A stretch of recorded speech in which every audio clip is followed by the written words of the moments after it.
Tuhan'dır, iman öder, ekemmen kemin teler, dünyada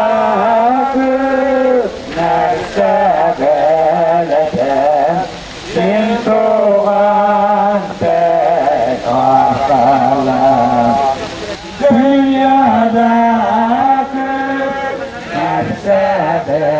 sebebem Sintuğan'day arkalan İngele kut kelbeler Ben kendisi de diyeyen Onları döner huya Erken hikayet dileyen Onları döner huya Erken hikayet dileyen İtuğan'dır her vakitte Serdemir bilensinin Üsküneden anlaşılgan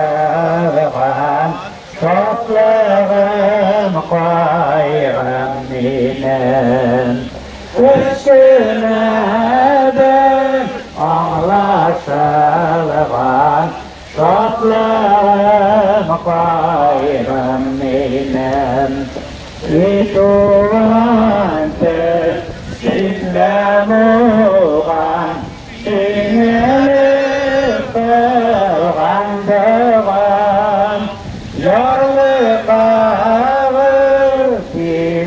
birüzünden Ekemen kemni kıdam Yorluqağı birüzünden Ekemen kemni kıdam Allahu Ekber!